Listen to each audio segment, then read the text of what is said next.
I had this pretty amazing idea. And I know that I can't kind of bring it to actual life. If you've been following my channel at all, especially since the coronavirus shutdown thing, you'll see that I've kind of invented a whole lot of stuff, kind of creative. I, of course, write music and all that stuff. But check out the alto bass that I built. Sort of invented a thing and then built it. Ended up that was the most expensive thing that I've done in quite a while. But check out my some of my videos. I did a thing, really simple hack to help keep certain guitars like Gibsons in tune.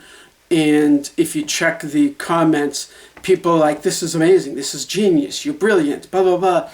And I'm not tooting my own horn, I'm just simply saying that I come up with these just ideas, I think of things, and I'm pretty good at making them happen. I wanted to write a book years ago, wrote a book. Since then, I've written like 20, 15, 18, 20, something like that. A few years back, wanted to write a children's book, wrote a children's book. So anyway, this is my idea. Make an album with all these awesome guest stars. I heard a couple of years back that Bun E. Carlos from Cheap Trick, the drummer, I heard he would play on your song for $100. Somebody that actually knows him got in touch with me because I asked around and said that he actually does it for free. You just have to pay for the studio time, and he'll go in and play along to your song and send you all the files. So he doesn't do it anymore, sadly. But I know that people like Tony Franklin do it. While I was asking around, somebody told me a guy, Matt Starr, will play drums on tracks. So I was thinking, get all these people to play on all these songs. So I have a ton of songs that I've written, and probably, I don't even know, 100? And when I say written, I don't mean like written like I wrote a song. I mean like written, done, lyrics, chords, everything, recorded, performed live, on YouTube. If you check, I have dozens and dozens at least on YouTube, and then a whole mess recorded from way back. But I can easily get, let's say, 10 of the best tracks that I have and get all these players on it. The only problem is, while I was sort of researching this, some players charge not much, admittedly, but like 100 to 500-ish for a song. So let's say we're at the very low end of it with 100. If I have me on guitar and Nancy, my buddy, singing, then let's say we're going to need drums on 10 tracks. I could play bass, but then now we're kind of defeating the whole purpose. So bass on, let's say, 10 tracks. Maybe I'll play on a couple, I don't know. We would want some guest guitar players, so let's say another 10 tracks.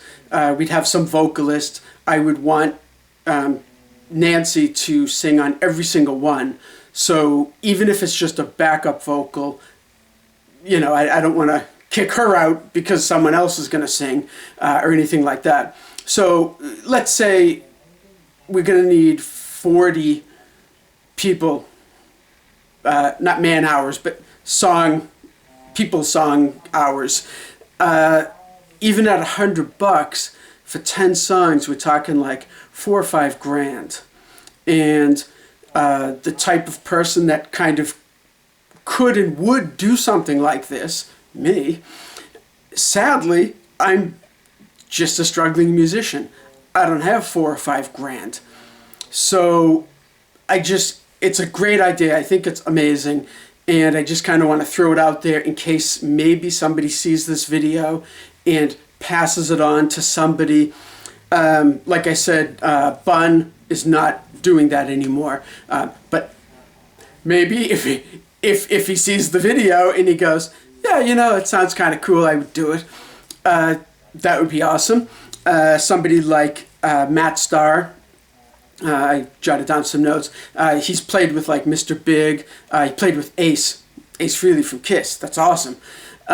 He's the only, I believe, the only drummer that's played on an entire Ace Frehley album outside of Anton Fig, who, you know, of course, has played on a ton of them. But so that's pretty cool. So he's definitely worked with Ace Frehley, you know, not just kind of like in passing. He, I think, did a tour or two with Joe Lynn Turner from Rainbow and Deep Purple. Joe Lynn Turner did a Deep Purple album and tour. But, you know, so things that I'm thinking of, like, it could be totally awesome with somebody like, let's say, Tony Franklin. I see him a lot on social media, and he seems like a cool guy. And I know that you can hire him to play bass, and he's an amazing bass player. So let's just say, like, sort of here's how, you know, I could envision this kind of playing out.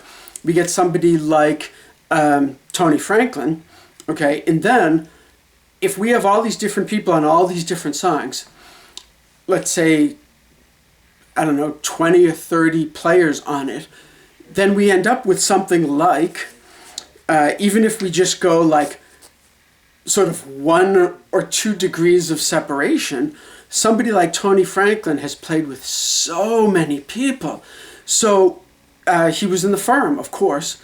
So it's like, you know, this song featuring Tony Franklin of The Firm. I think he played on Outrider by Jimmy Page. So there's a second thing with Jimmy Page. So, you know, played with The Firm, Jimmy Page of Led Zeppelin. Blue Murder with John Sykes of Whitesnake and Thin Lizzy, and Carmine Appice of Rod Stewart's band, and he played with Ozzy, and I mean Cactus and Vanilla Fudge. He's played with so many people, and David Gilmour of Pink Floyd, and Kate Bush, David Coverdale. He did stuff with Whitesnake, I believe. Tony Franklin, and I believe he also did something with David Coverdale, not under the Whitesnake banner. So, you know, David Coverdale of Deep Purple, Marty Friedman of Megadeth, and just like so many sessions where we could go, well, you know, Tony Franklin played on an AC/DC tribute album, and also on that song was blah, blah, blah, I forget. But, so, you know, like a lot of those tribute albums, especially that came out in like the 90s, in the early 2000s, a lot of them were like these players that they just got together in a studio and never even met each other. They just came in, did their tracks, and left. But nonetheless, played on a track on some album with these people. So, do you see what I'm saying? Just one person could be like dozens of people. It's amazing. It's a great idea. I think it's genius. The problem is I don't have the finances to implement it. But you never know if word gets around. I mean, heck, if a couple of people wanted to like donate their time, just say, hey, you know, this guy Joe from Massachusetts, he seems like a cool guy, and you know, hey, send me a couple of songs, let me hear them. I can send them some songs, and they go, yeah, I kind of like this. Like, I would do this, and maybe do it for free. I mean, everybody has, or just about everybody has, recording capabilities in their house. I mean, I could record all day and night at my house for completely free. The cost of electricity for the machines and a light bulb. But anyway, so that's my idea. So, who knows? Maybe maybe this video will get to some person, like I think Supertramp, some guy kind of bankrolled them and sort of paid for everything for them just because he liked them. So, but that's the deal. I think it's a good idea anyway.